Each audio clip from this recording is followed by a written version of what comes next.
Hello there. I am so glad you're here. I am Kat Hubson. I am the host of Paranormal Experienced, and I'm so excited about my show tonight.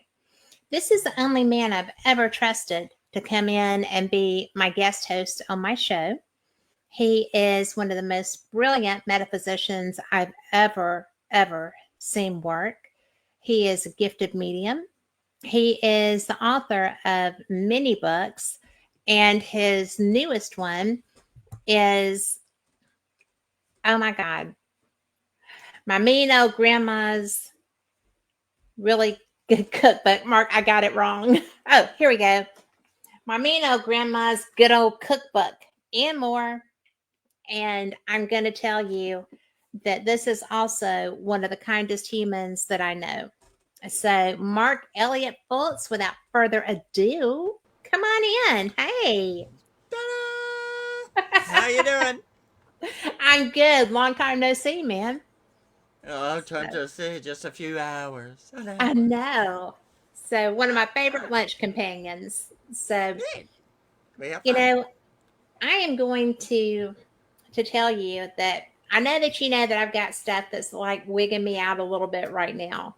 Sure. And my energy is kind of off the chain. So if we have wacky doodle things happen, that's nothing new to you. Yeah, no So kind of we problem. already did. Yeah. Yeah, I'm So used to wackadoodle. Yeah. you are used to wackadoodle. And you're used to me being wacky doodle sometimes. So it's all Well, good. so am I. So am I. Yeah. So am I. I'm on the clown wagon. Congratulations. There you go. Oh. Congratulations on your new book. Oh, thank you. Thank you. Thank you. Sin Schrader Hill and I are so glad to have that book, to hand it to you folks. Because let me tell you, it, it's been a wonderful, wonderful experience. But after a year, she's like, when does it end? And then, and I Well, go, it's I because it's don't two books in know. one. It's two And books then in one. it's huge. It's huge. And then It is it, really huge. it's huge. And then when we got to the end of it, then we started re-enjoying it again, because it's so intense to do a cookbook, and because there's so many little details and so many steps, and you got to get everything right, because my grandmother would leave things out to grandma. We call it Right. grandma, and if you got a recipe, she'd leave something out.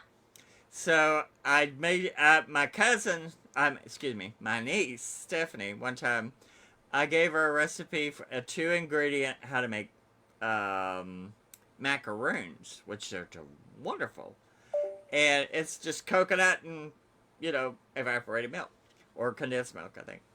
And she overdid the milk, and they turned out real mushy. She's like, I think you grandma'd me. I said, how much did you put in, my dear? And she told me, and I said, you only put in, like a little. And she put Yeah. like a can. And so we've been we tried to be as careful as we can with it. And but we have had so much fun now that it's there, because Right. when because it has a pretty sisters in the front, ugly sisters in the back, You're going to have and to every explain that for people when you get there. well, Yeah. well, the pretty sisters are the good, what you're Yummy. used to. I'm a basic southern little country boy that loves chicken and mashed potatoes and green beans, and and cornbreads and things like that, and cobblers, and nothing. I love good macaroni and cheese.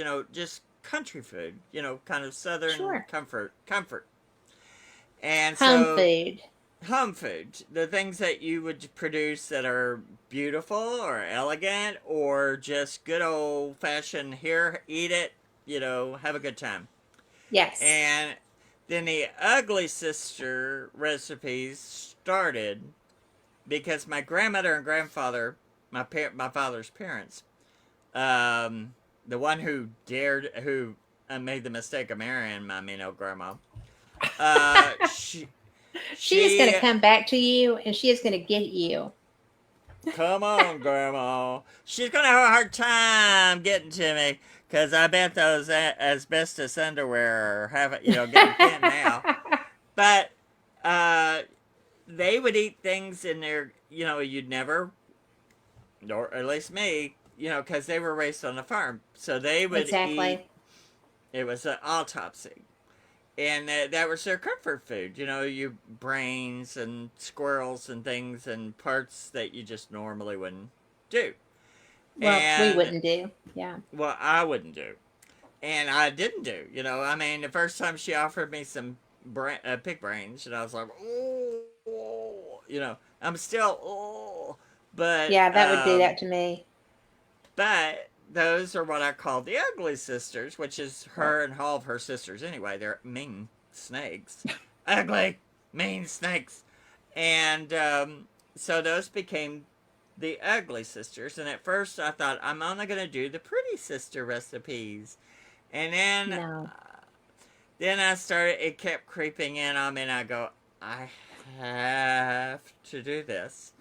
I have to put these some of it, but to me, what sounds bad to me, there's some of it that appeals to other people, and some of it will actually be high end food like tripe, tripe pot and things like that. Things that you can take and elevate and make. In Europe, things they would eat in Europe that you just, they would think it's an elegant dining, but they weren't eating it like elegant dining. It No. was an autopsy, and but That's so alarming when you put it like that. I mean, I mean, well, it's just, I mean, it just is what it is. And I get it that. is, But it yeah. just really is such a, ooh. Well, and two, it's just a thing of what you're used to and all that. But there are Yes. people. I think I told you this. Sin, one of her friends goes, "Well, I've got some squirrel in my freezer. I'm going to try this squirrel pie." Or and I think uh, one time when I went with my partner to a place when they were a hospice nurse, there was a guy way up in the woods in Tennessee, which I mean it's Appalachian kind of Hmm. thing, and he was living in this little tar paper shack, and he offered him some hawk squirrel soup. And I or stew, and I went. It probably the hawk was holding the squirrel when he shot it. Uh, but that's just what country folk eat, Yeah. and it's just whatever. So there are people who are going to like deer haggis, which isn't like sheep haggis. It's not because sheep haggis is the stomach and stuff, and deer is the heart. And I thought, well, and I thought, well, hunters are gonna like some of this. Well, I've seen, I mean, I've had deer heart on the table. Yeah, I mean, not my table, but on yeah, the table I was eating in at. front of you, yeah, And, in front of you. and I, okay, I love venison. I'm just going to put it out there. Yes, I eat Wow. Bambi, but it's just kind of like I have a problem with innards. Yeah. That to Me me is too. just, Me too. but now liver is so good for your heart and stuff, for your blood, you know, Yeah. No. if it's a clean animal. Yeah. The But only yeah. Go ahead. I know, but it is healthy It is healthy for for you, I guess. But I love Brunswater, which somebody introduced me to. I've eaten it once or twice in my life, but and it's it's like what? a Brunswater, I think is what it's called. It's a liver pate kind of thing, Oh, and okay. but I mean that stuff was really good, but it's all the way that you think about it. and And how you prepare it. how you oh yeah, because I had a friend one time that I'm gonna fix you a kidney and onions and you're gonna love it. And she cooked it, and I was trying to, it just got bigger as I ate it. I mean, every bite When is it when I grows she in your goes, mouth, right? and she's Yeah, like, "How are you enjoying it?" I said, "It tastes like a filtering organ." I said, "I just can't do it," and because she didn't do it, it was yeah. terrible.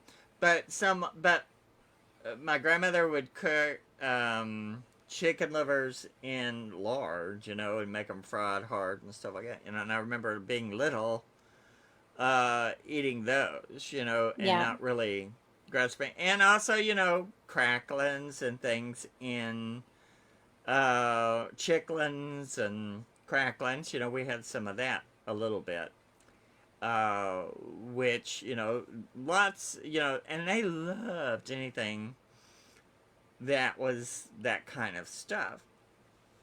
But so Yes. yeah, so we had fun putting that in, but it is not for everybody. So that's why it has a warning in the back Yes, I know. with a skull, a skull warning that says, and has a little thing about, you're about to enter the forest of the ugly sisters, and it's just, and some of the histories of the food things I had so much fun doing. Yeah. Things that I had collected because I collect a lot of trivia and don't realize I do. And I used to have a real dear friend who's been passed probably 7 years or so, but he loved to talk anything. So we would just talk all sorts of trivia. Excuse me. And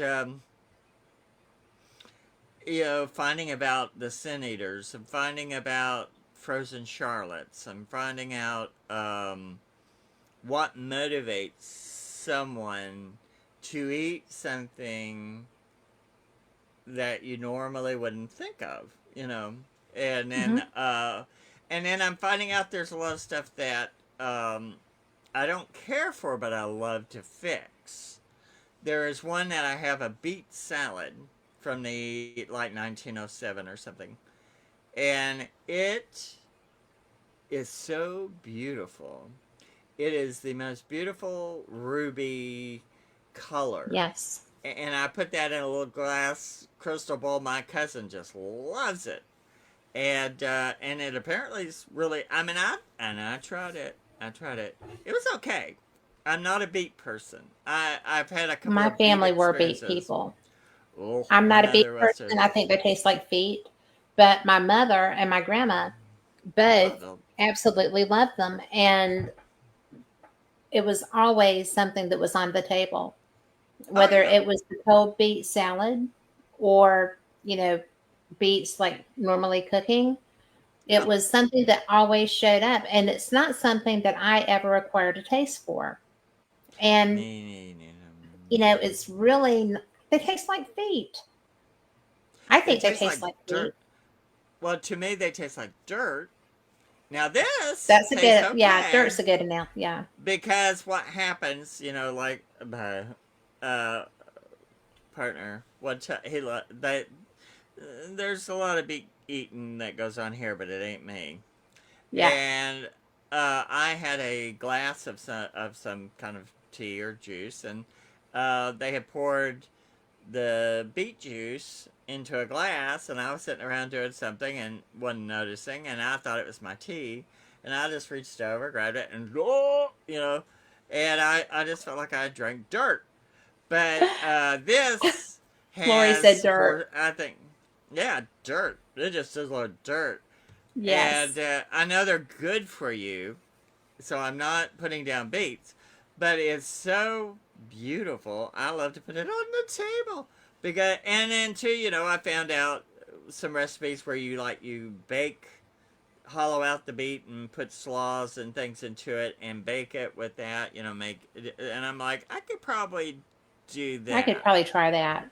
But or baking oranges. People, I've never had a Ooh. baked orange. I've had a And there's fried really some orange, but foods. I haven't had a baked orange. I haven't had a baked one, and there's really good recipes for that and stuff like that. And it's anytime anything new came out, or you know, when there was so little trade, going on up until a certain point, the 1800s. You when people started getting all these fruits and things, they started doing new and exciting things with them. People were Yes. excited over pineapples, and in Oh, the yes. Oh, my 1700s, gosh. and they would buy a rich person. If you had a pineapple, you were a rich person. And they would, instead of eating it, they would put it under a glass dome and show it until it just fell apart. And because that showed Well, you that's had a real wealth. waste. Well, but it was, It was you were ostentatious. They were rich. It trying was to be, yeah. ostentatious, and it was a unique, rare, exotic food. So and like I told you today, the book has kind of unexpectedly been a little cathartic. And Yes. because it was dealing with family issues and family things, and there were people that I had a lot of issues with from my past. And Yeah. doing the book, I was able to actually find something positive about those people in a way that now grandma, I tell some of her stories because she was just so mean. Yeah. But that's what people love. They love that. I'm really surprised how people love the picture on the front. They just go, it's hysterical. It is. But I mean, it but is that's hysterical. that is It's just, that. Ooh, me, you she are was so so bad mean. sometimes. I am very bad, and but I was able to. I mean, her food influenced me. My parents, my mother and father were great cooks, so Hmm. they influenced me. And food was one of the only comforts as a child. So, and now I'm doing the book, and so I've actually done something nice Yeah. towards them and given a without some of the criticism I probably would on a normal day. Uh, giving them their due, and even though Yeah. Grandma was the devil, uh, I give that devil her due. That I mean, I loved her cooking, and I was always amazed at how mean and cruel she could be on a dime, and never changed her face. Her face was always like a mask. And you didn't know if you were about to get it, if she was mad, if she was happy, if she was sad. It was all one look. And it's kind of Really? like That's it's kind unusual. of it was like the movie Misery. I'm your biggest fan. That was Grandma, and but she was so mean. She was actually kind of funny Yeah. sometimes, but there were some things she did that weren't funny. But none of it was intentionally funny. But they let her do anything she Sometimes that's the wanted. most funny. That's the most funny. And I thought, and I was one of the ones she really hated because I was born on her birthday, and she really was like hope, and my father would push her down the steps or do something to do the country, birth control. And she was so mad that I was born. And so I had a very interesting view of these Yes. people. And, but I had included a whole lot of other stories at first. I thought, well, I'm going to put everything that I can think of in and then do it. And I did a lot of the history of stuff that I knew. And I had somebody read it and it traumatized them so much. I went, oh, okay, we'll do the Disney version. And I cut out 2,000. I had to cut out 2,000 words No. because, yes, because That's a whole the nother person, book.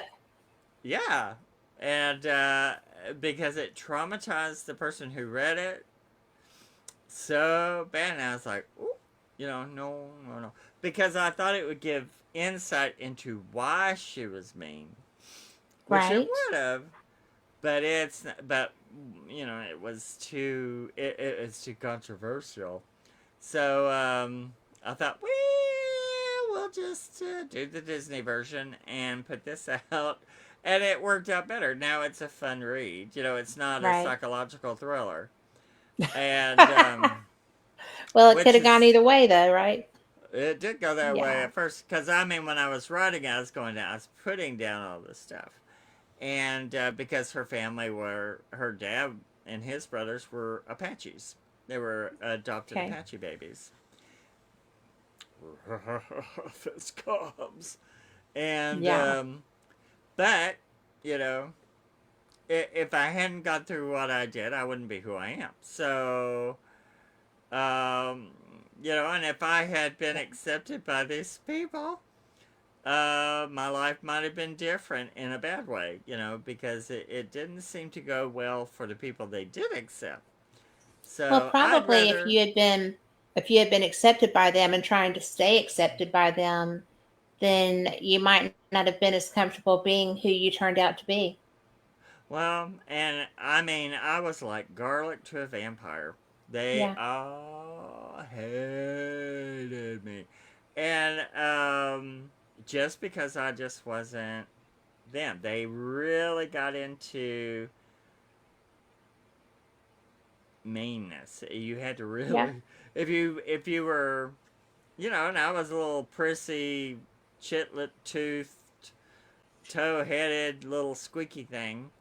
Yeah. And they were just like, "Oh, kill it before it gets away." And I'm glad they didn't succeed. I would miss you. they I would tried. have missed knowing you. Well, you wouldn't have known because I wouldn't have been here. But You never know. it was some of it was just hysterical though. But Were they all in Tennessee? yes, they her family came from Texas. Okay. My grandfather's people were in Tennessee, and I think she had a sister. I think that lived near one where his dad lived, and I think that's how they probably met up. She probably was visiting in the in the teens. They married, I think, Right. like in 1926 or something. And but I don't know where he picked that one up. But she wanted off the farm, and she got it. And but she used to have one thing I was going to put in. I really would love to. She had the most beautiful rose garden, Oh, and it was really? extraordinary and beautiful. I mean, back in the 60s and 70s. I mean, strange, unusual. It was like a built in a like a little triangle shape with little wrought iron around the bottom, and she'd have snapdragons and bleeding hearts coming out the bottom, and then the Really? top, it was just this so thick, full of 20 to 30, different types of roses, and they would just spill out. Oh, Beautiful. I mean, anything she did, she's like my father. Anything they did, they were they became experts on. And I think, but she'd let you smell them, but she never ever gave anyone a rose. And I was a rose crazy child. But I would go and look at them, but you couldn't touch them, you couldn't smell it. You could smell them, but you couldn't have one. And she never hmm gave anyone a rose. And then when she decided she was over the rose thing, she just killed them all and threw them in the ditch and made sure nobody could get them. And incredible roses. There were strange ones that I don't even know. I don't even know where she got them, and well, and they I'm were going to tell you, beautiful. roses are not easy because No, and I grow them, no, and it's really it's difficult. It's very difficult, but they're And she so rewarding. they're so beautiful. And she was great at that. She was great at sewing, and she was great at cooking. But she wasn't good at being a person. But that's just who she was. And but yeah, the roses. I mean, if she had bothered, I would have taken those, and I still have a rose I've had that I bought when I was um, 16 or something like that, and now I'm 62. I've carried that sucker everywhere. And her roses could have lived, but she didn't want anyone to have them. She didn't want you to have them. You just had to admire, you know. So she was quite the trip. Well, I know people that are like that with a lot of things, and I never Oh yeah, understand it because okay, my grandparents were of the generation of your grandparents. We're almost the same yeah. age. And so my dad's parents came from families of a lot of children. One had 12 siblings, the other had 11. Okay. And with my dad's family, every sibling had a trade, the Yeah. men. So, there's one had a brick company, one had, we had electricians, we had people that owned a lumber yard. Wow. And that was so that they could all build their houses, right? Everybody had a Yeah. nice brick house that, came Oh. out of their family brickyard and stuff like that. The women, a lot of them were very like your grandma, Yeah. okay? Um, my grandmother had epilepsy, which at that time was really bad to Yeah. have. And and she had grand mal epilepsy, which was even harder to have. Harder. So it was in that time frame, that was a big, hairy deal. Yeah. And, you know, it's, but they all had that same kind of mindset with well, you're going to do this, and, but this is mine, and blah, blah, blah. Yeah. It's really interesting because my other grandparents were not country based. And, they were, my grandpa was an engineer. My grandma was a housewife.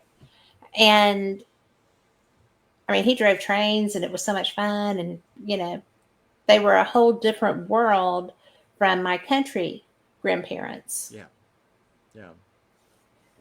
And to me, that was interesting as an adult to look at because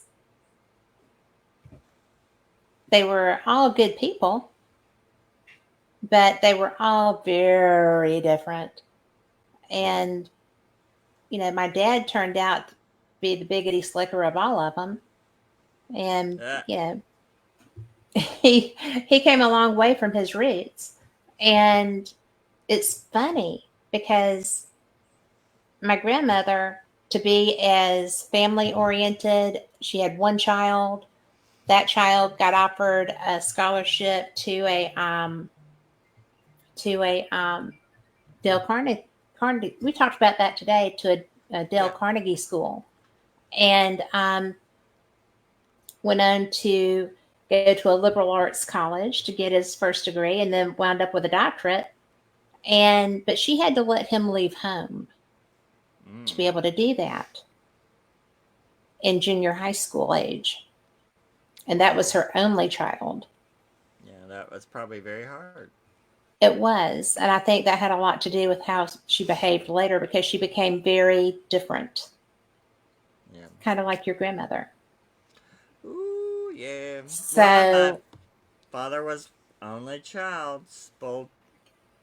She it's was trauma. abusive, but they're also there's he was spoiled, but he was Yeah. also groomed and treated uh, brutally. And Well, so, yeah. you know, Well, she wasn't so brutal because there wasn't anyone there to be brutal. She was just angry because he left. And then my granddad Yeah. died, so how dare he? Oh. And Yeah. but I think there's different things that make them go south Of like course. that. Oh Do yeah. you think your grandma was like that just by nature? Or did she have stuff that happened? Oh, well, I think, well, since her family, Right? um, eh, it was just mental illness, untreated, running rampant.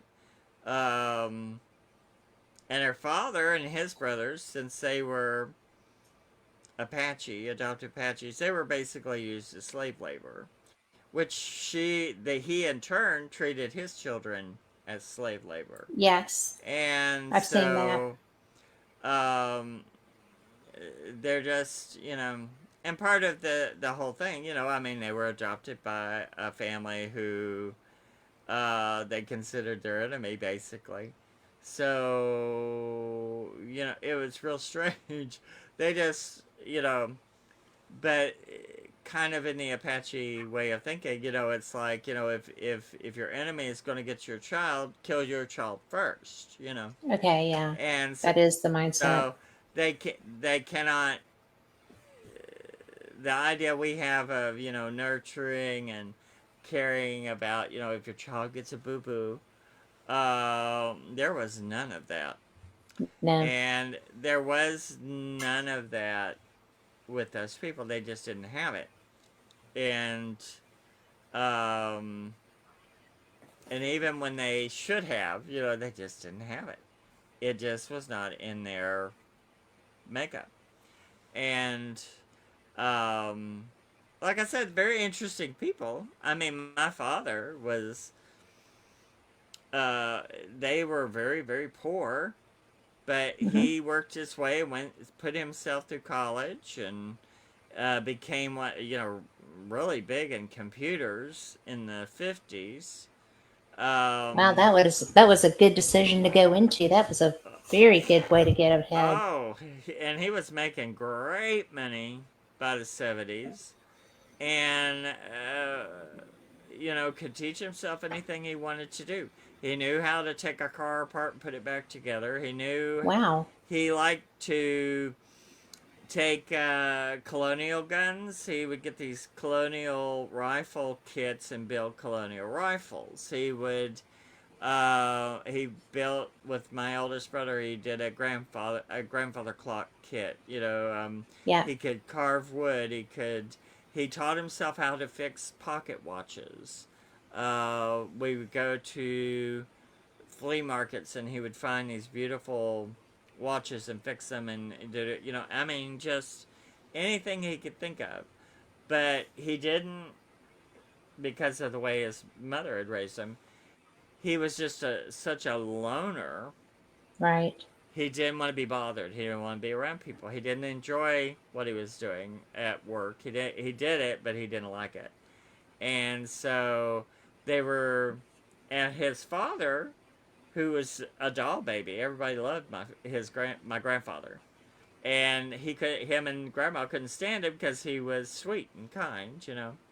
And that wasn't what they considered something they would accept.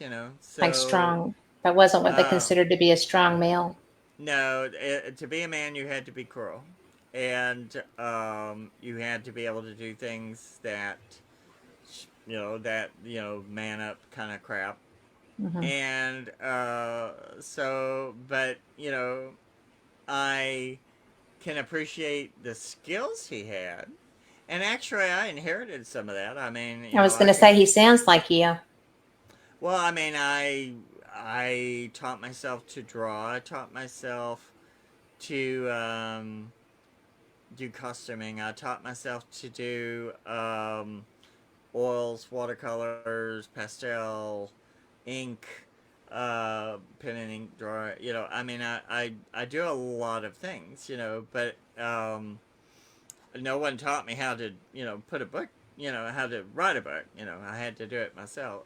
Put that, but I know my limits on editing, so I have my friends help me get it edited. But I was the least person they would have thought would have ever written a book. and even a good book. They would just talk to me like I was stupid. And but everything that I do, I taught myself, and I think I got that skill from him. From that, whatever that Yes. is. And Well, it's so, you know, go ahead. because to me, you're kind of a Renaissance man. You it's a good thing, but it's that because you do you find something that needs to be done or that you're fascinated by, and you do it. We So do it. many people are immobilized by fear because you know, and I'm talking about me in that too, Yep. because All of us. there's it's intimidating to me to go out and try to do something that I don't know how to do because I'm a perfectionist and I want to be perfect at it when I do it. And you don't Yeah. start out that way. And I have a No. hard time with that. So, When I and was you young, are just fearless. when I You was just do it. young, I would, I would think myself out of stuff by worrying about doing it. Right. And ink work, which is a very difficult thing, the old style that I like. It's such a hard medium, but you can make it Yes. very soft, very beautiful, very light, very heavy. And uh, I remember the first few things I did, I was scared to put something on the paper. And then once I did and figured out and conquered it, Hmm. then it just flows, and expression, kind of thing. And it's like with the psychic stuff, or I had some of it, and then I was given some of it, and then, but I know I've taught myself how to take it and maneuver it to do what I need to do. But you have to know what you've got naturally, Yes. and you have to be objective. And when I was young, I could tell myself when something I do stinks, it stinks, and I don't get hung up on it. I'll say, all right, what are we gonna do to redo it or make it better? I'm a Okay. pretty good um, critic for my own stuff. Because I know at this age, you learn, but you have to be real critical in a way, not to where it stops you, but and I have post traumatic stress, so I'm all the time fighting fear. Right. And but the things that I know, or that I know I'm good at, I Hmm. have no fear with. What I have fear with is usually the things that other people take for granted. So it will take me a month or two sometimes to get up the courage to do some things that people would go, that I'm even telling myself, just do it, just do it, get it out of the way. And I have Really? to I get don't. over, I have to get over the fear. But boy, but my friend Bruce would say, well, you have he would tell me I had a spine of steel. And there's so many things that I am not afraid of. I am not I afraid of. know. And then there are so many things that, I have to, not a whole lot of things, but there's a department of things I'm trying to conquer. And I'm conquering it, right now, trying to work on conquering it. And so so when people, when they hear me and they see that I'm very I'm uh, when it's something I know, I have no. Hey there. I I just go with it. Trust yourself. Know yourself. Do it. If you're afraid of something, don't let fear stop you. But you have to find out where the perimeters of your fear are and what's causing it, how to conquer that, and then do it. And out of my post traumatic stress, that's just something that's written into your hard drive. So I kind of feel like a army ant. I feel like I'm trying. I keep rearranging things, trying to figure out what's gonna get me Yeah. around it, Yeah. because it's stuff that it has nothing to do with the price of tea in China or what really I'm having to deal with. It's that primal fear. And thank God and Goddess that it's, at this age it's narrowing down. Because when I first went, when I went through, things I've gone through, Yes. um, the major shifts and major transformations, I was scared to be in crowds. I was scared of people. I was scared of everything, and I found the weirdest ways to get over it, and I just I load myself up, shoot myself out there, and then go out there You and do and then that. I mean, and doing this kind of thing. 30 years ago, I couldn't have done this. I couldn't have. yeah. And because I mean, the family that I came from, also, it was always they would pick at me like a bird at old fruit, and Yeah. it was always your looks, your hair, your voice. I can't stand your voice. Oh, you're stupid, And so up into my 20s, I just thought, well, I'm just too, how am I going to live? How am I going to function? Because there was no grounded part. And, and the people like my father, he was very strong. He was the scariest person I ever met. I wish I had that power to shock the way he did. He had a huge voice. He was 6'4", just my thumbs, his thumbs, my adult thumb, his thumbs were two of my thumbs wide. He was huge, and he just sounded like a thunderstorm. But That's a good um, description. and but that when you're a child and you're not what they like, then I you usually have parents who want to make sure you're interacting, make sure that you're kind of up to par and stuff, and that's not the way it was. It was just like kind of like angry babysitters, and I I just felt get like I that. was I trapped. get that. I was a hostage by angry babysitters because they were very resentful. They had to have kids, and I thought, well, I'm not the one that had that problem. Uh, but it took me years to get to where I could be around people, to talk to people. And they, like I said, they picked at me so much about my voice, the way I talked, the way I sounded, the way I rambled. Um, and I would do something on TV when I first started. My mother would go, "Oh, you looked okay, but I hate the way your voice sounds," and things like that. And so eventually, you get to where you just go,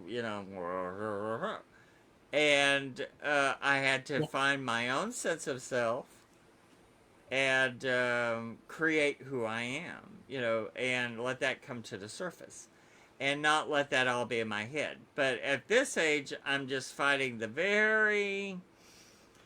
there's just post traumatic stress is a very strange thing. And the part that I'm dealing Yeah. with, uh, I'm really, I'm going to figure it out, but it's something that, and anyone who goes through it will understand. Your reactions are not based on normally what's right in front of you. It's based on all this stuff that you've gone through, and so it's a reaction that's not based in reality as you know it. Exactly. It's in your past reality.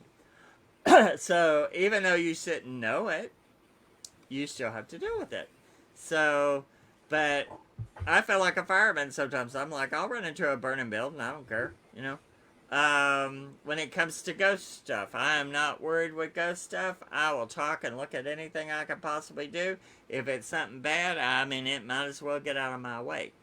And, or, you know, if it wants to talk, great. If it doesn't, if it's something bad, you know, we'll figure a way to deal with it. But, but it's basic human things that, um, I don't know. You know, I think it's like I feel like I've lived an earthquake. I feel like I've been, you know, my life has been an upheaval, an upheaval, a broke, a break, fell in the hole, come out of the hole, you know, fall off the cliff, get out, climb back up the cliff, you know. So, Well, you've come out pretty good and thank you. fairly, Oh fairly. You're not unscathed, obviously, but you're an no, overcomer.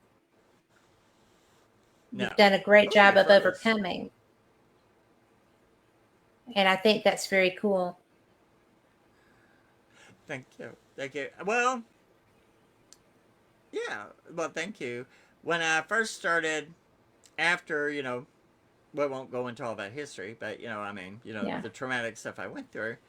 Um, I was a victim for a little while, and I said, "Well, I don't want to be a living victim. I'm a survivor." exactly. And I became a survivor. I thought people were looking at me like I was a victim. And it's like, so when I tell people things about the past or whatever, I use it as, uh, you know, you know, people hear it, and I'm like, if people hear it, they can see, you know, you can be killed. Your life can go in the toilet and be flushed, and you can still Yeah, come back from it. And it's up to and you. If you give up, then you know you can never give up, and that's hard. That's not an easy thing. And well, it's not an easy thing, and you know what you did go through, especially the solitariness of it, yeah, was to me. I know your story. We're friends. We're like yeah, real yeah, friends. And yeah. one of the things, like this cookbook, you have been so high on this cookbook. You have been excited to be getting it done. You've been busting your butt to be able to get it done. I think it's being very well received. It's the cover is Yeah, great. The the sweet and sour are great. And, yeah. I think that the person that you are is completely who you were supposed to be. And I don't necessarily think that Oh, you had to go through that trauma to become the man that you are. But but I wouldn't have going through become that that. trauma, yeah, in spite of what happened to you, you're a brilliant human. Oh yeah, And we have a question from April, if you don't mind. You good with yeah, that? yep, It yep. was, I'm for it. she wants to know, A, she loves you because she was like, Mark, again, yay. So she said, do Hey, you well, think, April. she said, do you think your trauma led to you enhancing your psychic abilities, or Oh yeah, did oh it yeah. enhance them? Well, I was psychic before, Hmm. but then when I was killed and came back from it and did the experience, it opened everything for me. It just opened. It connected me to the my inner consciousness and then the outer consciousness. Hmm. So yeah, I mean my trauma. If I and if I look at the person I was at the time when everything happened, and because I was still I was traumatized as a young person. in a family of people who were traumatizing each other. And the thing to me, what I thought was real life, they thought was, what they had going, they were saying that's what real life is, that, what you're doing is stupid. And what I was doing was regular life. What they were doing Right. was living, whatever it was. And so I was deteriorating because I'd had an explosion of being very happy and finding, myself. And then I got around people who were opportunistic and saw what I had as psychic wise and didn't realize it at the time. And then that led me down a whole journey, but it helped me get trained. But then I was around, they turned out to be freaks. And when went through my trauma, if I hadn't gone through my trauma, uh, I don't know where I would have been. I think it grounded me. Okay. It was that, even though when I tell my story and it's horrible and it's awful, and, there's a lot of stuff. I wouldn't be who I am without it. So I can't. It was the best thing that ever happened to me. Even though it caused irreparable physical harm, it caused post traumatic stress, it causes, I've had so many things, and I was born with Marfan's. I was delicate, I was frail, I was skinny.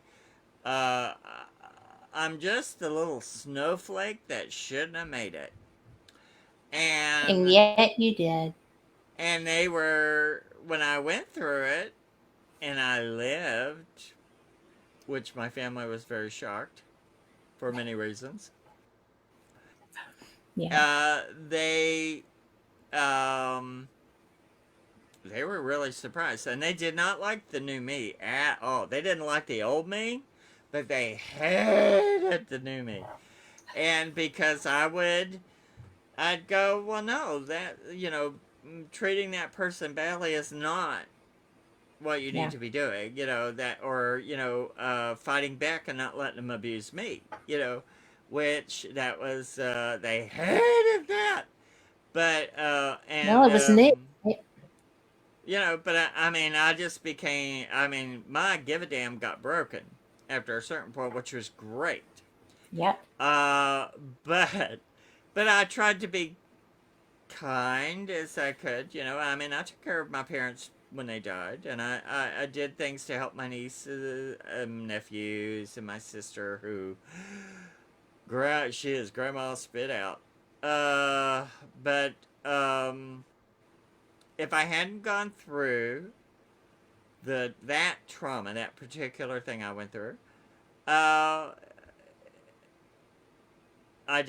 I don't know. I think I probably would have gone until I probably just killed myself because I was dealing with so much hate and self depreciating material and taught that I was nothing. And because I was different, they just thought, why live, And I mean, and I had to put up with death threats and things when I was a child.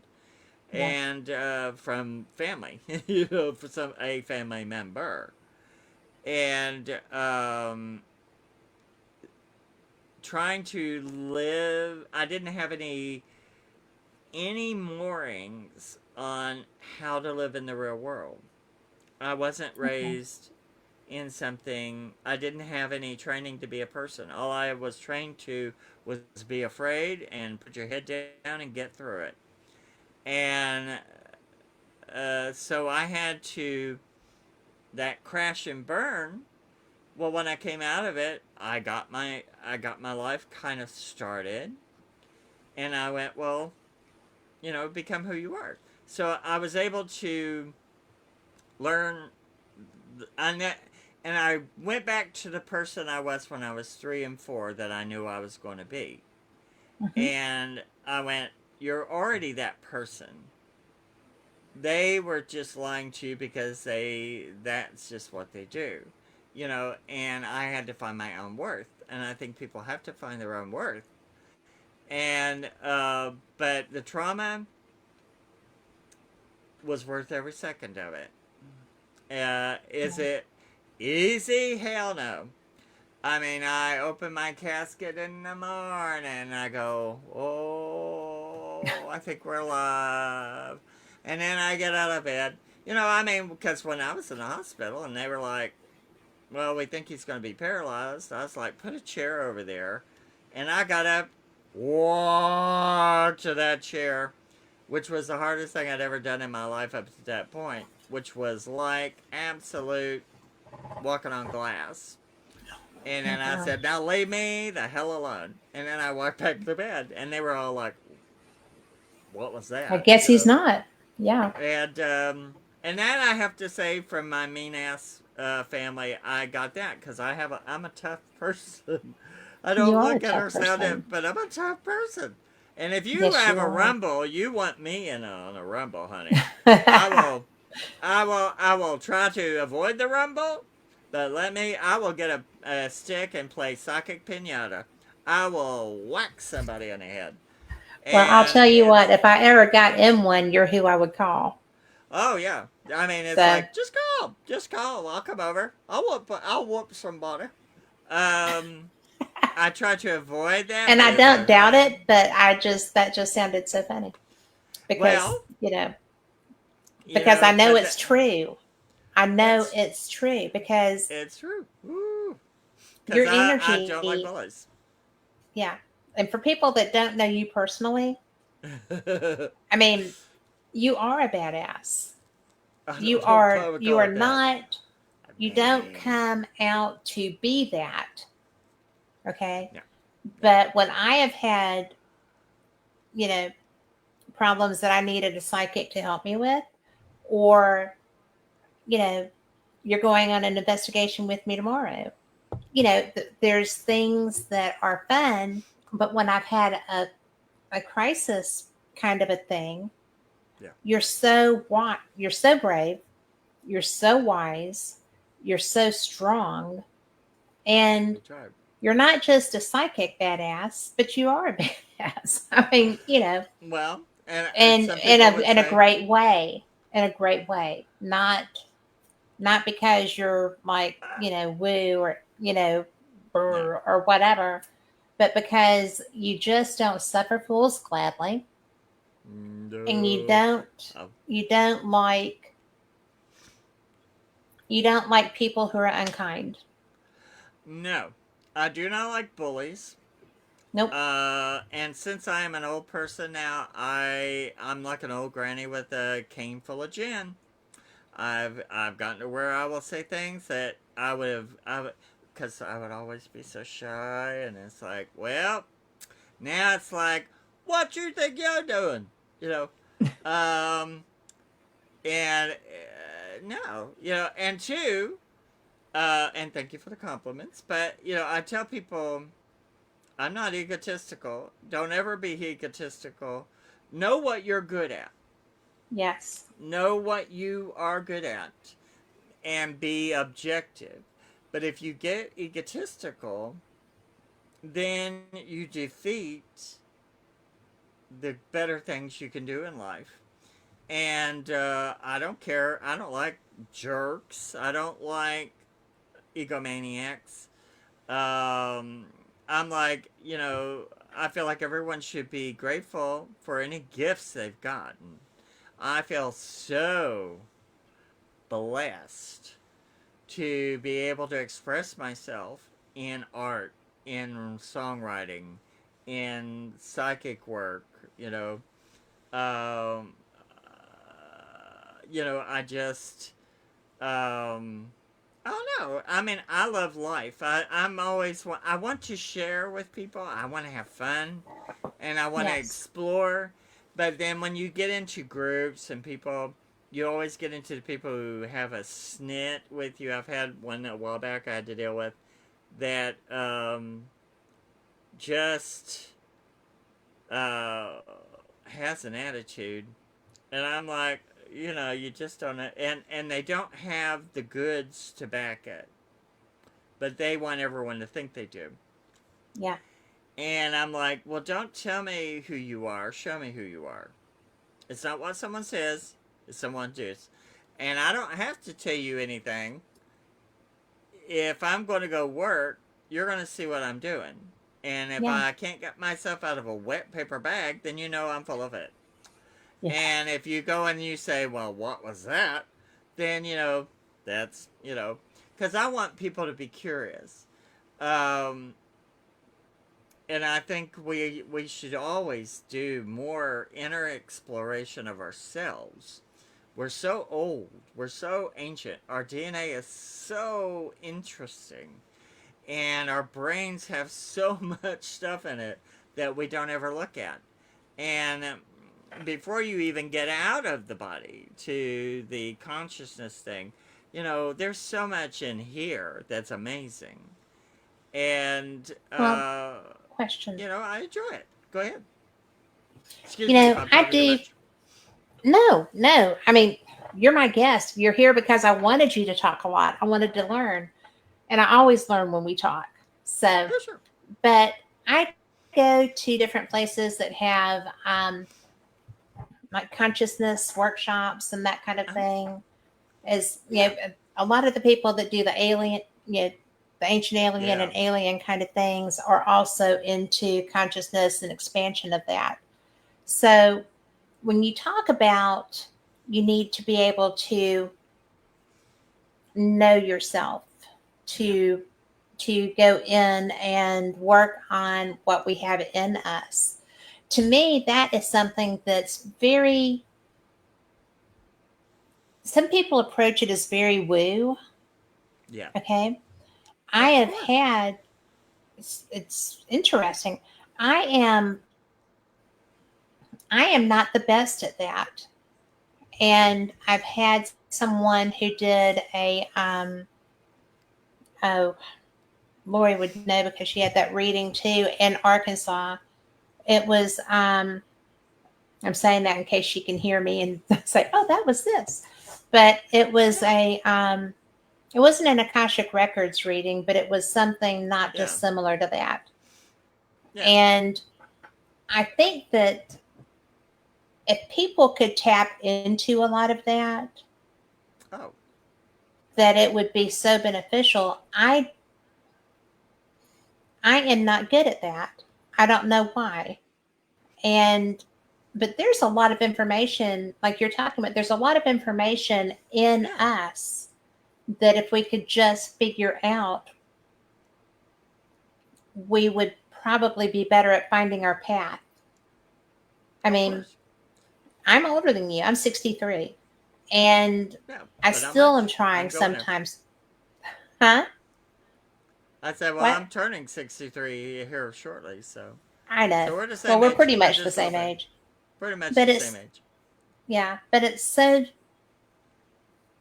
I feel like that needs to be something that people take the woo out of Of course. because I get intimidated when I'm trying to work on something. I get like I psych myself out. Yeah. And what would you say? And I mean, I have a background in doing that stuff. What would you tell someone if they're just like, well, I know I'm supposed to be able to do that, Yeah. but how would you tell someone just to frickin' start? Would you just say Uh, frickin' start? freaking start. The first thing comes from hunger. You have to be hungry for it. Yeah. And so I would say, I mean, for myself, what I'm doing, um, I'm doing the psychic worm stitch. I'm going to Mm-hmm. have the meditations and all that up. But it's all comes down to finding the right meditation that works for you and being not afraid to do it. A lot of people are afraid to hear the quiet inside themselves. And finding the right meditation does it. But a lot of people go, well, I can't meditate. Well, we do it Mhm. naturally. It's just you just got to find the right mechanism to do it. And then once you find that, not to be afraid to listen, but but I always try to teach people basics so they don't mess themselves up or do anything weird or or get their energy out of whack. Because Okay. it's like learning the mechanisms of what makes it all work.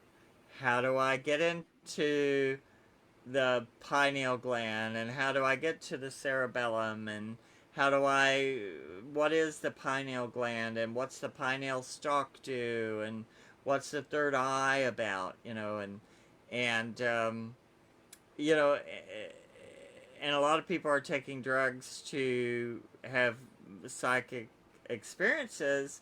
Well, they get an experience, but they're not learning how to create it in themselves by just doing it through meditation.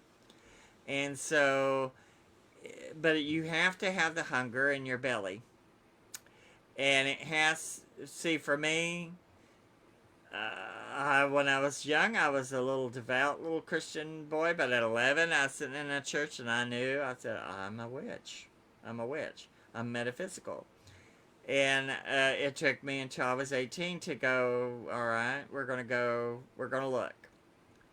And then the people that I was around that I trained with, I didn't like what they were training me, but it taught me a discipline.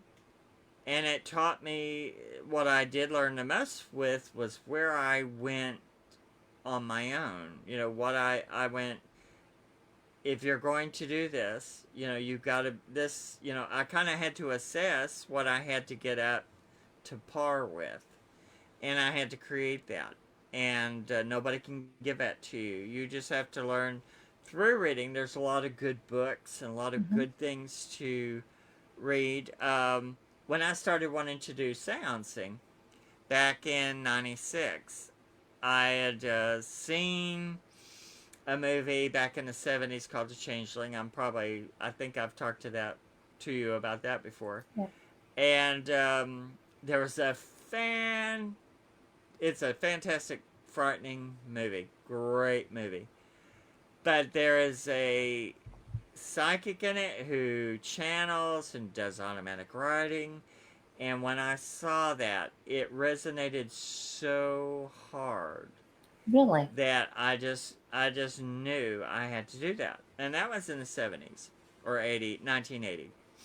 So in '96, when I was working in a metaphysical store, I found a book called by Susan Northrop, and I think it's called Seancing.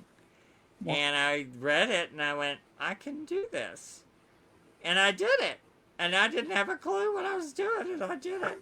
And when the first one we did, when everybody, there were 16 people showed up, and I did the preparation, and I got ready, and I closed my eyes, and I thought, oh lordy, if I don't, what happens if I can't do it? And then I thought, while their eyes were closed, I could still get out I could run out the store, while their eyes were closed. And then it just started. I trusted myself, and it happened. Yes. And then I took it further. I took the elements of what worked for me on that, and then I developed more. And then because my consciousness expanded when I died and came back, Uh-huh. there was a different element to it that I went, oh, and then I became a very deep channeler. And, but I had to be prepared. I had to open the door for it, but I had to be ready. Right. And it took a long time. So, like you've seen me channel before, it's a real freaky, weird experience. And actually, a lot of guys are scared of me and my channeling, and I'm like, it's not like you're going to get infected with something. It's like Well, it I'm was an so, operator. Make a phone call. yes. I mean, because the only problem I had with that experience Mm. was when I realized that I did not know how to stop it. I didn't Well, you know. didn't have to. You don't have Well, to. I didn't know that. Okay, I didn't know that. Yeah. But I also trust you 110, Yeah. right? Yeah. Well. So so I knew that something was going to work out when it was time, right? Oh yeah. And But that's what, because I mean, I'm gonna tell people, because I have told people before, but sure. when you were channeling and you were doing it for me, who I was doing this for a friend because their Yeah. dog was being affected, and it was my dog's best friend, and you go and take care of Yeah. animals. But you came, and it was so cool. But I'd never been around anyone who channeled before. I knew what your skill sets were because we'd worked together. I knew your history. I knew Yeah. you, but I'd never been with anyone who channeled. Everything about you changed. Mm-hmm. The voice, the posture, the hair, the facial structure, the accent, the tone, the mannerisms. And I'm just like, who is this? Yeah. And then you told us. Yeah. And you were very saucy. Or he was very He was. saucy. He was He was saucy. very He was saucy. a He was a jerk. bad guy. He was a bad He guy. was a bad guy. But, Yeah. you know, so I already knew you for real. I did not know how for real you were. And because I'd never seen that before. Yeah. And so my concern was that you were going to get stuck, and I didn't know how to help you. And then I thought, this is Mark. Okay, we're fine. This is Mark. And, you know, it was not something I'd ever experienced before, but it was something that in reading about it and researching it, just for my own edification, I found a little frightening. Yeah. And when I watched Well. you do it, it wasn't frightening because you were very in control, but I didn't see you in this situation. No. So I wasn't fully aware that you were that in control. Yeah. It's a Well, the very way strange thing that you do, it is, and I it's love very it. cool. It's very cool, and I love to do it. But I have a weird way of doing it, but I have a very structured way of doing it. And I have a Teflon coating I do on my shallow, on my, where the spirits come Your into essence. energy filled. Hmm. I create a energy container for the spirit to come close, but not inside. They're not really. I haven't taken them like just without Teflon coating. I just bring them in your body and do. People used to do that, and I'm a control freak. I'm not going to let something just in my body. Exactly. And so I'm in control of the mechanism to speaking with them. And if it don't go right, I shut it down and Hmm. expel the energy. So, and people, and I didn't expect that we were going to do that. See, I go into ghost hunting without knowing what I'm going to do. I just go in and do it. Hmm. And I try not to know anything beforehand. And I just go down and, Yeah, throw the chips in the dirt and see what comes up. And but when I do a channeling, it's a very ancient form of communication, the oracle speaking kind of thing. But I do it in a way where I know I can keep myself protected and nobody around me is getting affected with it because it's not coming through in a way where it's in your environment to where right. you would get it on you or kind of thing, But when I was young, people would just say, I am, and, suck it in, and then, not always know how to get it out. Yeah. And because of the things that I do in my regular working, I understand my whole system, my whole electrical system, my whole chakras. You know how it's all wired, how I'm wired, Hmm. and so and you're a radio operator. Now, when Yes. I do a channeling, if it's really connecting in, you'll see my face change. It superimposes. You'll everything changes, and I'm waiting for someone to get that on film I was because trying it's so desperately. amazing. But the It's cameras will turn off a lot, and it's hard to get channeling on camera or high energy frequency stuff like that, yes. because it's a frequency and it messes with the cameras. It shut, Uh, and it does. And it it doesn't does. matter if I'm using my Nikon, yeah, my regular Nikon, but using it to video, or if I'm using one of my night vision cameras, or if I'm using, it doesn't matter what camera I use. It doesn't work. No, That energy I have just had freaks them. it.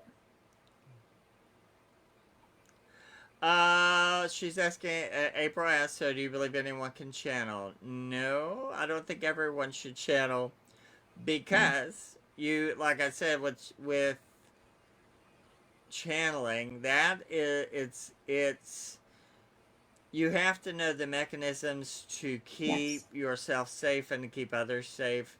And a lot of people think it's just you just open yourself up and let that energy in. And then you can Yeah. sometimes get infected, you can get sick, you can get affected. So I wouldn't say, and two, you have to see, like with me, I had the drive for it, the hunger for it, The I got to knowledge do for it. this. And I think in a past life, I mean, I'm related to several spiritualists that I know of, or a spiritualist I know of, and I think it was just a leftover from the past. But then I took and kind of put my modern twist on it. So it's not something I would say. That's not something like I think everyone has psychic abilities. We all have them in varying degrees. You just have to understand the mechanism of it, and if it's something you need in your life. If it's a need or if it's a desire, those are two different things. I mean, Yes. it's the need and the want is a different thing, and you have to understand why do you want that.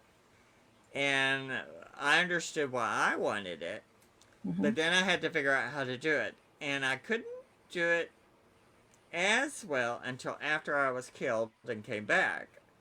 And then when I started doing the So you, seancing, it turned into channeling. so you were on this prior to that. Yes. Okay. I was working on it as a neophyte. Okay. After I was killed and came back, and then I started doing the seancing, which is a form of channeling or mediumship. Right. But you're talking to the spirit. You have a distance between you and the spirit. Yes. And then when it was time for me to channel, I had a witch friend in Chattanooga who had a store, and it hit me, and I had to get to her store, and I walked in. And I said, "Close the door."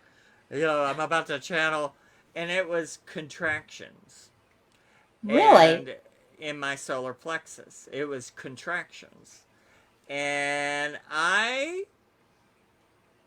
had them raising energy, holding a frequency, and I channeled this old woman who had been burned to death on the bow of a boat back, like almost like Greece, kind of, like they were going around killing the priestesses of the different female Um. religions, and so they took this woman, and she was a priestess, and they tied her on the bow of a boat and burned her to death to the sun as a sacrifice to a sun god. And I superimposed. That was the first time that ever happened. You could smell wet, burnt wood, and I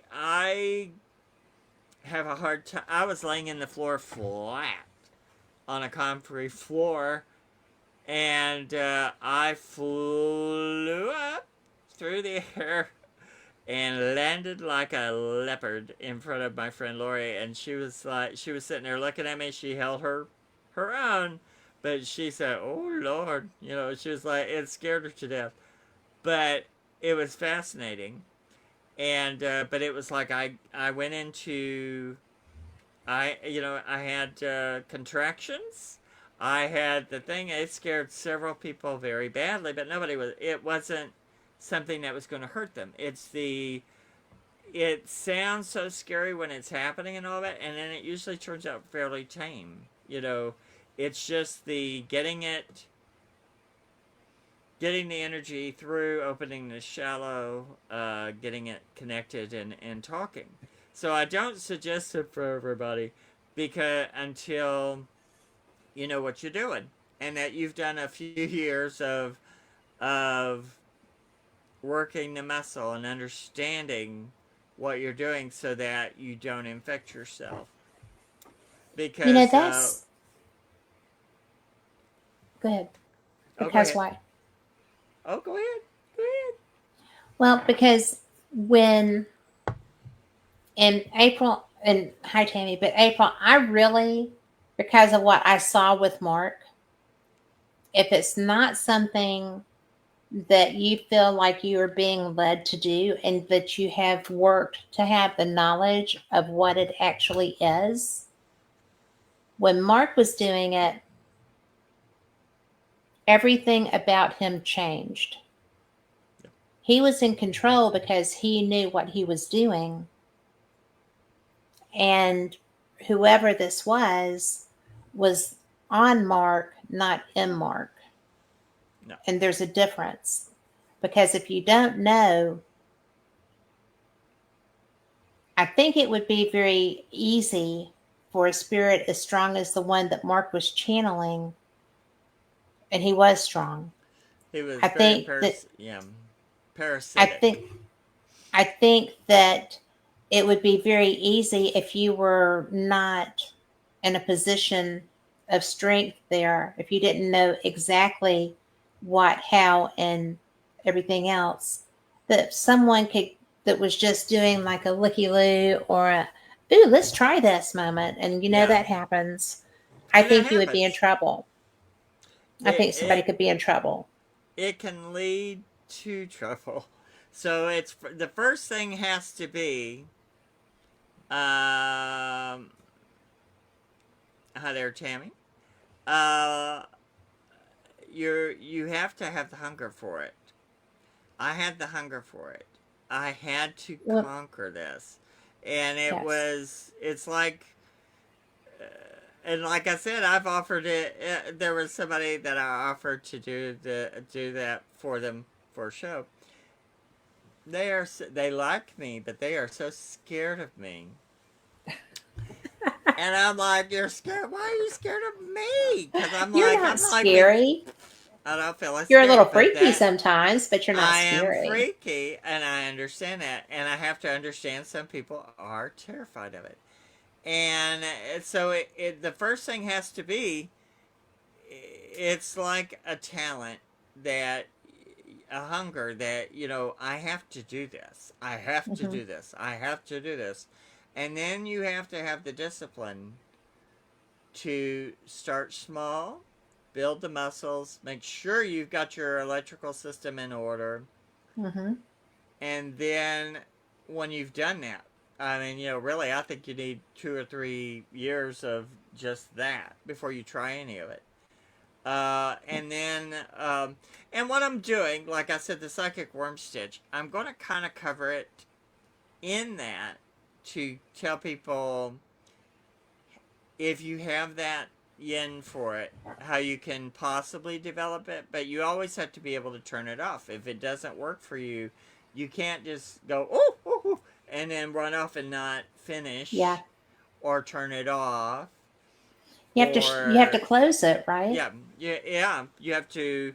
everything is open close, and what you're doing as a channeler, you are using your body as the operator, and you're Mm-hmm. making a phone call to this energy. It answers the call basically like a cell phone, and you take that frequency, you open yourself in a safe, contained manner to where you can let the message come through. And basically, you let your vocal cords be the tool that it speaks from, the speaker, which is what it's a belly talker. Um, but then you also have to be the operator and understand how to disconnect and be able to deal with that spirit. Because sometimes, in the early days when you do it, you will have spirits and energies that may be a little bit too forceful, or and not Yeah. meaning to be, but that can be too forceful. Or there's so much out there, you have to be able to detect when you shouldn't talk to certain things. What are you Yes. really looking at? There are a lot of Yes. psychics I know. They can't see what they're looking at, and they talk to stuff sometimes, and then they get a little. You have to. It's an energy. You have to be able to hold it at arm's length and assess it, and let your aura be the CAT scan, and the CAT scan will tell you, yeah, you should talk to this. Hell no, you shouldn't talk to this. Get the hell out of there. Yeah. So it has to start from your desires. Is it a talent that you want to do? If it is, then I suggest working slow, I would say be and very making slow. sure. And also, you have to know yourself and I'm very metaphysical. I started off as a Christian, and then I'm witchy. I'm weird. Now I'm beyond whatever I was training for. So when they're taught, there are people who think it's all devil stuff, and there's people who think that you're Yeah. delusional, and there's people, but like in the cases I'm doing right now, where we're having great evidence coming out, and we're having, I'm working with Austin Lawrence on a show thing Which that is, I can't wait until you can talk about that. That's I just can't going to either. be, Phenomenal. And I mean, yes. his work is phenomenal. And Yes. he's a good receptor. And even though he's a skeptic, he's got abilities and doesn't really, he does. But the combination of the spirits like talking to him, and then I do it through Zoom, which turns me into an energy. And it turned out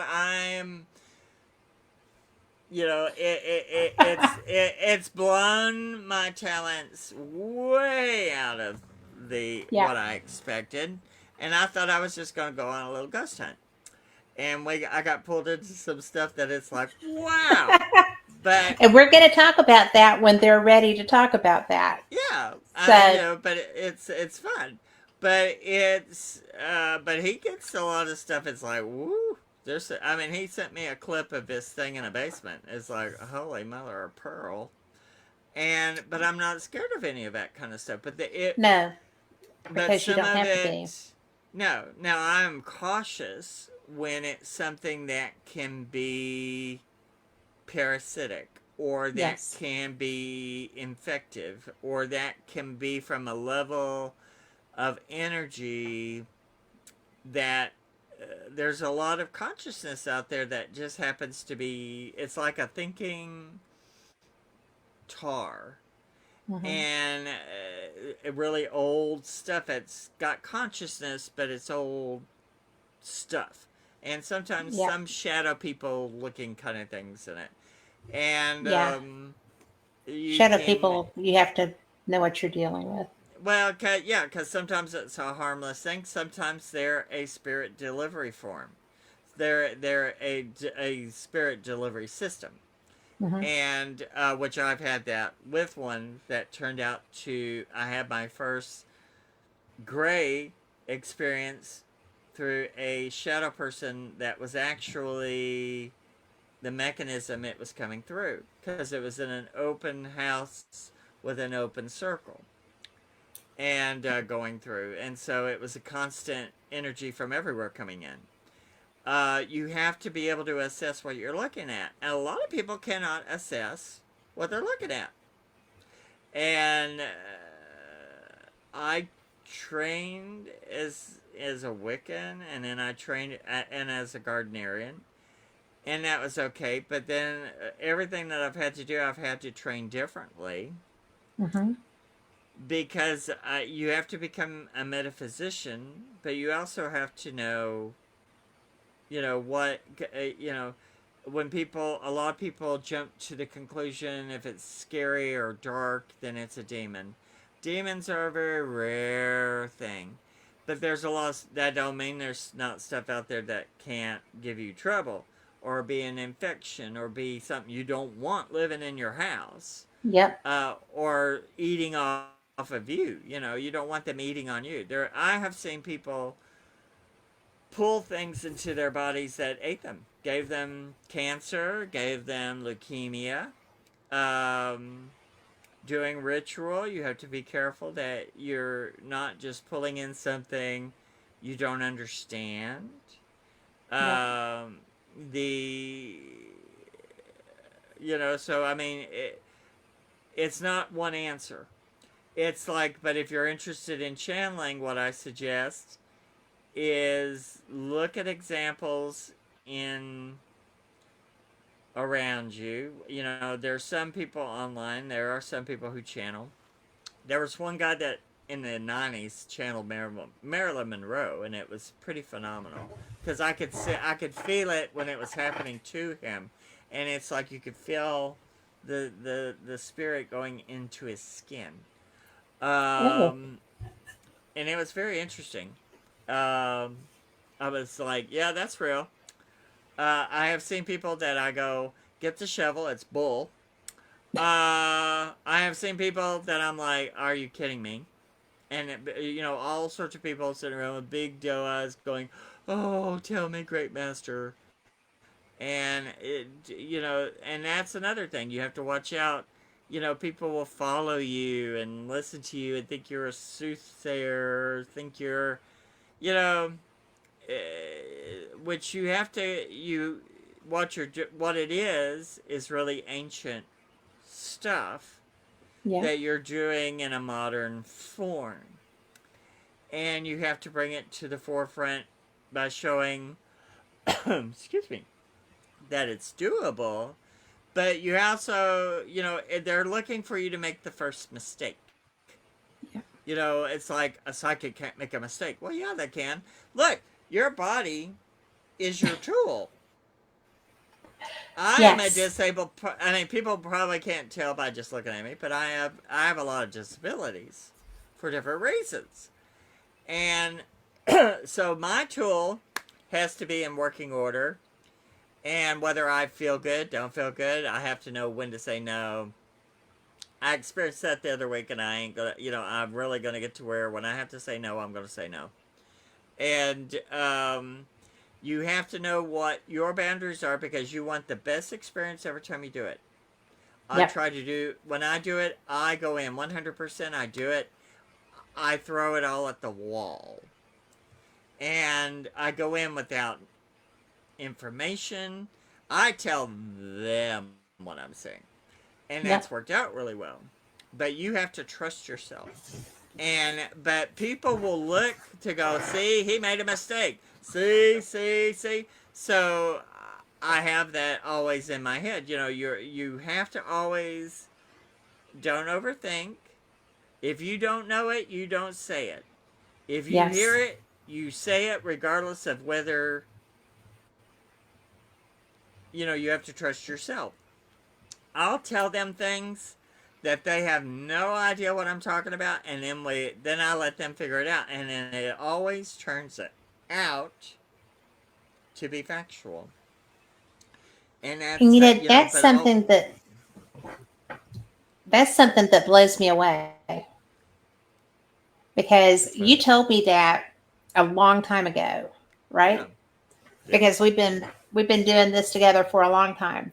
for a while. And you told me if you hear it, you have to say it. You have to say it. And And yeah, I've started doing that.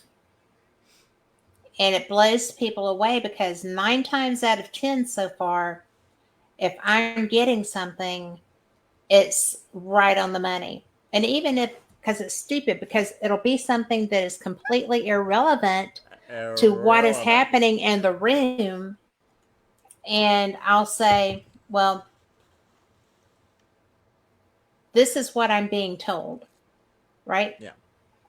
That's happened twice now that was just like so Twilight Zone. I don't even know why I'm saying these words. No, no, And no. it's like, boom. And it just freaks me out. Well, actually, now it doesn't freak me out anymore, but it freaks everybody else that's around me out. It's fun. Yeah. Yeah. And Kyle put this up here for us, and it's really interesting. April is Denise's cousin, and she Oh, has so abilities like Denise. yeah. But Okay. and I know Denise. for those that are just listening, I'm going to go ahead and read this out. I had a dream the night before last that showed a demon entity on the TV in my dream that came and attacked me. The strange thing is, the name of the demon was said out loud in the dream, and I prayed against it out loud, even though I never woke up. I don't remember the name now, but I Yeah. think that, Subconscious. yeah. So, is that April? Well, Were you watching it on TV and it came out, or was it just the dream? she saw it on a screen, a TV screen. Now, what Okay, that is, that's the screen is representative of the pineal gland stalk that goes to the subconscious. So that was something from her subconscious talking to her through the screen. And it may not have been a demon in particular. It may have looked like a demon. There are a lot of weird things out there that look pretty scary. I always go through a lot of procedures before I say something is demonic. Um, but there are a lot of things out there that are pretty damn scary, so don't worry about it. right, But it was talking to you from the screen, so it was wanting to attack. You felt like it was going to attack you, but it went. You were able to not be attacked. So that was just something you were seeing. And two, sometimes dreams can be prophetic and have real hmm, meaning, and then sometimes um, dreams can just be a garbled goop of what we've got going on. right, Because right now we're in such a shock jock hmm, time, that so it can be, a lot of people feel vulnerable right now. So that could just be the problems representing themselves in a form, and your mind trying to deal with it. It doesn't okay, necessarily mean a demon was trying to get to you through the TV, but the screen is part of the subconscious. So that means you were in alpha, and it was in the delta level. So that the delta level is the subconscious, which goes down deep, down in here. The third eye is here, and the yep. deep one is here. So This one right here is my strong suit, yeah, and because I used to have real problems with light mm, there. Like, you know, when I was little, I still remember because I did it up until like after I started school. I would get to where I just yeah, was like, I can't, the light is killing me. And I wouldn't cover my eyes, I would be here. sure. And Well, my that's grandma was yeah, like, oh, we should talk about that. yeah, Because my grandma was, yeah. woo She was before there from was woo. yeah. Well, I mean, woo woo at the 1800s and 1900s, everybody was doing table tipping, seancing, Hmm. readings, talking to spirits because of the spiritualist movement. And then it died out after, kind of died out after the First World War, Hmm. came back a little bit around Second World War, and then it kind of faded out. Because spiritualism seems to come out talking to spirits for people who've died in the war or disappeared and they Hmm. didn't know where they were. Yeah. It started a movement, kind of thing. But yeah, it sometimes dreams have real meaning and sometimes they are a representation of our fears, and you're something that you can't deal with in real brain time, that you have to deal with when you're conscious, because your brain is going to constantly recycle. Hmm. Part of post-traumatic stress, I deal with the constant Yeah. regurgitating of everything, and I have to go, oh, I know what that is, you know. But it can be right now. A lot of people are vulnerable feeling, and True. that could be the way that it's coming up from your subconscious, going, that's the boogeyman, Hmm. because people are feeling scared and Attack. apprehensive. And I keep putting out messages on Facebook. I'm like, don't be afraid. Don't, you know, you can be afraid, but don't let it stop you. Don't let it paralyze you. Use it as fuel. Put Yes. it in your tank. Get up, do something. Call Yep. somebody. Do Go something. out and change Get the an world. action. Change Yep. your change your world, and Well, that that's will all we affect. can change. And that's all you That's where can our change. And control then is. and that may affect the ripples of that may affect the world around you. It But if does. you but I think a lot of people right now, we don't know how to physically get involved anymore, because in the 60s people were having Sit-ins and love-ins and love-ins and sit-ins yeah. and singing and protesting, and that, and now we're afraid to get out there because we've been so isolated and so separated from the earth around us. Basically, when the electronic stuff Well, started, we've yeah. we've become separate. There's this screen in between me and that. I mean, we're talking and you can see me, but we're not in physical in the same room. We're not having the same exchange we would have if we were sitting in the same room. True. And Yes, that's a good and point. And also, we were so isolated for a couple of years too. We were not allowed to yeah, even be out of the house. and And that did a it's lot to yeah, separate us. and the generations that have come after me, because Hmm. I turned 18 the first time I saw a video game, Okay. and I was already, I did art and stuff like that. I didn't ever get into the video games. Well, the kids after me, that was their life, and they quit going Yes. outside. They Yep. became isolated, Had and they incredible weren't thumb as muscles. and they lost that, because the 60s, one thing that did happen, with the hippie movement, was we are all one. We're one with the Mother Yes. Earth. We're da da da. And people found purpose. Yep. So we're And unity. separated from everybody.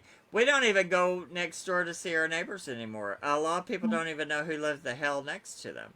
Yep. So, and when I That's was a true. kid, I would go from house to house and see my neighbors, and had little friends, had big friends, had old friends, and that just doesn't seem to happen anymore. And No. Halloween's about the only time you get around people, and or Christmas at the mall or wherever.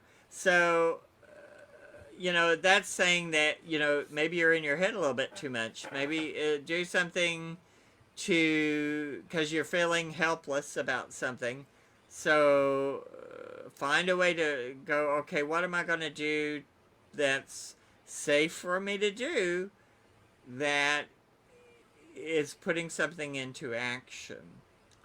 And so because dreams aren't always a bad thing, they tell us a lot of stuff. But right now, with everything going on, yeah, there's real fear. I mean, People Yeah. are really worried about, their food, their bills, their Medicaid, they're not getting their medicines, not how am I going to pay, a $1,200 rent? How am I going to I don't have any gas. I mean, I go through it all the time. I have to, and the universe. That's one thing too. As an old, whatever I am, I magnetize stuff to me so much that it gets kind of crazy now. And it's like when I need something and I just don't have it. I just don't panic over it because it Yeah. always works. It It does. always something happens. And it's because I have an ebb and a flow with the earth around me, with the life around me. Yeah. And what are things to look for when getting a reading from somebody?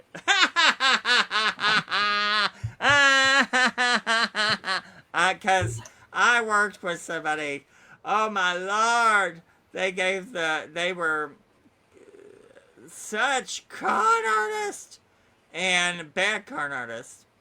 And people were just going, oh, I thought, I want to get up and play psychic pinata with that person. Um, First Psychic of pinata. That's all, so bad. Tom is psychic Tom is pinata. actually very Psychic pinata. Tom is a very astute person. He's very good at reading people. Okay. And so I'm Okay, sure good. that probably because you know as well as anyone else does that some people are very good at presenting Oh. themselves as more gifted than they are, Oh, yeah. or they're not at all, but they come off really well. So They pass it off. I think this is a Good really question. fantastic question because Yes. And I have an even answer. I said, what are things to look for when getting a reading from someone that may not be Woo! legit? What are some Well, signs? first of all, the pricing. Only pay what they're asking to begin with. If you want to give them a tip or something, that's always a good thing. But if it's an extraordinary amount, make sure, check with other people. See, are these people legit? Your system will tell you if they're legit. Um, if during the reading they start telling you stuff now, I've had my days where you can be off, you can be a little off, and then what I do if I go, well, if I'm off, I'm reading something else. Let me reset, and then I've never walked away from a reading that I but that sometimes if you have, especially if you're working in a space where there's other people, then you're getting their energy, the other people's energy, your energy. You're dealing with, and you have to learn how to separate what you're listening to. And if the person brings people with them, whose energy are you listening to? And there are some people who are good readers or well meaning. I've known people who were well meaning who just didn't have it. Then I know really good readers that I wouldn't, but I also know some good people who are good at readings, but I wouldn't trust them to take my garbage to the street because I know they'd, you just couldn't do it. And and then there were people, one I knew that had a psychology degree, and every bit of their reading, they acted like they were big and psychic, but they were using techniques on the Mm-hmm. person, asking that person questions, the person not realizing they're giving them the Everything. information, Yeah. and then take that information and act like they've given you a reading when what you've gotten is a big stinking bag of bull hockey. And um and what drives me crazy is when someone starts going, you have a curse on you, and Oh, if you bring me $600, I will get I this will curse help you. off of you. If that ever happens to you, get the hell up, take your money, and go. Or if Yep. you've paid them, get your money and go. Don't give another second to that person. If they are not hitting anything, then maybe they're not the person for you. And if they are full of cow manure, you'll find out. There have been people I've known that bedside manner, they don't have a bedside manner, rude, Yeah. egotistical. Yeah. You should be paying me $300 for me to look at you, you know. And when I was doing my shop, I just wanted to do readings, you know, so Yeah. I just started charging $20. And, and there were other readers who were mad at me uh, because they were like, well, that's going to take away from my readings because I want to charge a lot of money. And I'm like, well, Yeah. no, have at it. Be yourself, do your thing. If you're going to get readings, it's not going to do whether it be because or not because of what I'm doing. Now, as a reader, I've been a reader over 40 years. I'm a psychic and a medium. If I don't know what I'm doing, I just need to quit. But I know what I'm doing, and Yeah. I treat people decently, and I don't charge them a whole lot. Uh, Now, also the thing is, a lot of people question, well, how can you if it's your spiritual thing, how can you get paid? Well, it's people need to pay their bills, and if they're coming to you, a lot of people want to pay you to get a reading because they're getting a product from you. They're getting an answer Yeah. they can't get from their psychiatrist or their church. And some of them want to pay that. But there are plenty of people who've come to me who didn't have a dime, that I knew didn't have a dime. And there's one girl that I'm real close to, and she had a brain tumor. I didn't know it at the time. But I knew, I told her about it. I started talking to her about it, I said, sit down. And she says, I don't have any money. I said, that doesn't matter. Sit down. I offered you the reading, and I've never charged her a dime for a reading. And anytime she comes to me crying, I help her. And the person I worked with, I have seen people come to them in desperation, and if you ain't got the money, honey, she ain't doing it. And if you get a rating from her, they felt a lot of them are very discouraged, and then the ones who don't know any better felt like they've gotten a reading. Well, the stuff she told them isn't from her real skill center. So she read them through tricks. And I tell people, don't tell me anything. This is the first thing. Don't tell the psychic a damn thing. You don't tell them a damn thing. You go in there and you say, I'm not going to tell you anything. I want you to tell me what you see. And if they start trying to pull things out of you, Yeah. then that is a sign. If you start to feel like a piece of taffy being pulled, Yes. they're trying to pull that dollar out of your pocket, and you may Yeah. not be. And there are some people who are really good readers that are insecure. And I always try to tell people the mechanism, the problem they have is they feel like they're not being grandiose enough. So then they embroider what they're Yes. hearing. And that's bad. Don't say any more or less than what you sense or hear or see. But if somebody starts telling you some stuff that sounds like bull, it is. If Yeah. they are, and if somebody, you have to pay somebody to do a reading. I mean, that you're going to them for it. Now, I've been very reasonable on my prices and stuff like that. Now, in a few years, if I had to, there's some really weird things going on. So if things change, I would always try to make things more affordable Mm-hmm. for people and keep it affordable. But then when you talk to these big psychics, they're paying their agents, they're paying Yeah. their crew, And so it's a different thing that where me and my fat little psychic derriere picking up my bag or sitting talking to you online. I don't have a entourage to pay, but that doesn't mean one day I won't have one. But then when you do, I still would try to keep it reasonable. But Yeah. because there's one that I know of that I can't stand, but they're really big, and I don't like them because of there's something about them, something. Yeah. I will not say the name, but they charge outrageous amounts, and I'm like, really? And they do it in a way where I'm like, it just makes my stomach crinkle, and I'm like, Yeah.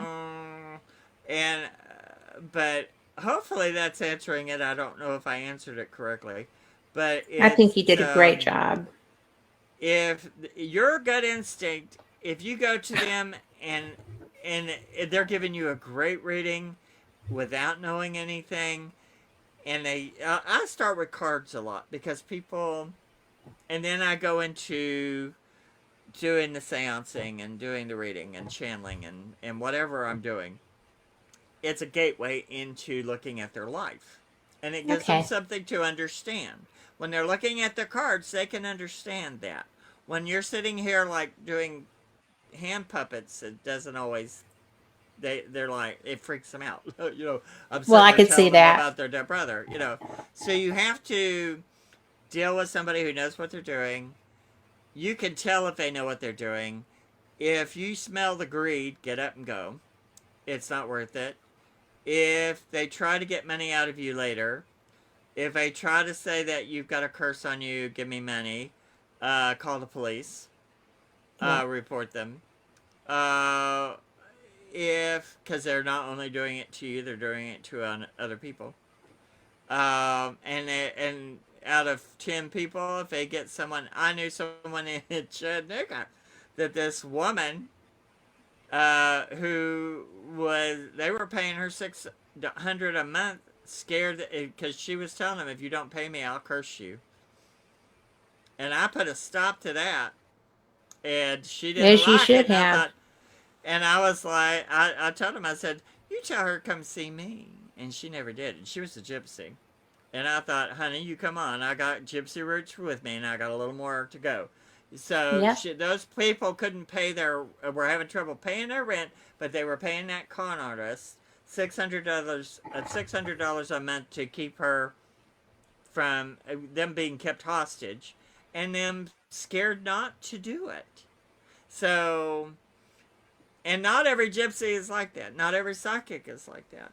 No, There are they're there not. are there are great psychics. You just gotta find them. I did. Um, and well, thank you ever so. And But when I work well with the people that I work with. But also, people like to do the phone psychics. Well, when you call those big systems, they have a whole little paper thing they look at, to tell you what to they have a say, whole, yeah, a whole lot of, do this, keep them on, keep them on for because as it's long by the because minute. the minute. So I don't like those. I have But friends there's that were readers with them, yeah, and I I don't have like them to. either. And But you do get some real psychics sometimes, but it's up to you. I'm not going to say don't do it. I'm just well, I saying mean, my tread friends did carefully. not read for them for long Yeah, because they no, were charlatans. But yeah, it goes against who you are, and yeah, real readers don't want to do it. They don't want to feel like a con artist. And but there's plenty of readers out there. Just use your common sense. and And if discernment. if it looks like a con, it probably is. And but I don't believe you should pay. You know, here when I worked in a store, we did $30. And I did pretty good just doing $30 readings all day long. And I had to pay $10 of that out to the person who owned the building. So I made Right? $20. So when I did my own thing, I thought I'll just do $20. and people have a Yeah. $20 in their pocket a lot, and and they got $110 rating for $20. I have never done a reading that I don't try to put $110 reading into, and that you should try to find that kind of psychic. And Yeah. and if you find one, and two, a lot of times you can ask your friends. Some of them will know. And then there's some that work for some and don't for others. I mean, I've heard some of these con artists that people go to and they just swear by them, and it's like, really. And I mean, seriously, I have had to sit and listen to things being said that I absolutely had to keep my redneck roots in check. And I thought, that person's coming to you crying, needing spiritual help and assistance, and you're conning them. Yeah. And people like that are the reason people love people like you. But we're out of time. Oh, okay. I can't believe it. Well, But just so you know, Tom said that he actually lied to a reader when she asked if his dad was alive to see where she went with it. So there's people like oh that yeah, too that are do a gotcha. So Tom that McNicholas, you're a gotcha. mess.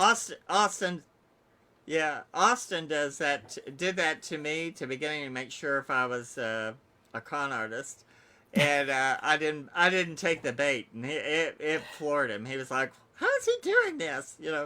And You're he funny. tried to do me, and I was like, "Bring it on, baby, bring it on." And that's why you should reach out to Mark, Tom. So That's right. thank you so much for being here tonight. I know that my energy tonight's a little bit off, and you know why. You're fine. Yeah, So and I'm you're really fine. glad you're here. Thank And you. we will be ghost hunting tomorrow. I'm In the so excited. morning. Yes. I know mornings aren't Yeah, your favorite. So it'll be good. It'll be good. I'll look like a ghost in the morning. That'll be Uh, all right. but but I won't they judge. relate with that. They relate with that.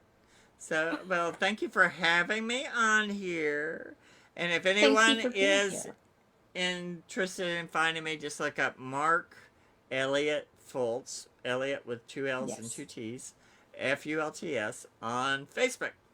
Uh, Yes. I have a AOL thing, but you know what? At 63, I get such, and after having a stroke, I have an avalanche of just bull Yes. that comes in, and it's like I have 3,000 emails. I never know. I can never quite dig through.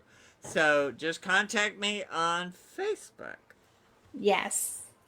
And for everyone listening, thank you so much. I'm so glad that y'all were here. And I hope that you enjoyed Mark nearly as much as I do. He is such a true gift. My mean old mama's good old cookbook.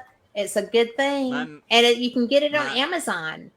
Yeah, What? my mean old Grandma. grandma's What I good old say? cookbook. I What did thought I you said say? my mean old mama's. No, My mean old grandma's. mama. Did you say grandma? Nah, my mean old grandma's. My old grandma. But just look at my name. Look at my name. You'll find my name on there. You'll find my book. Yes.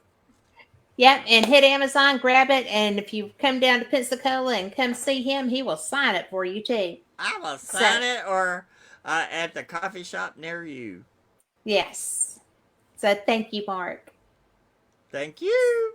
And Y'all thank have you, a good everyone one. else. Y'all have a good night. Bye. Bye. Bye.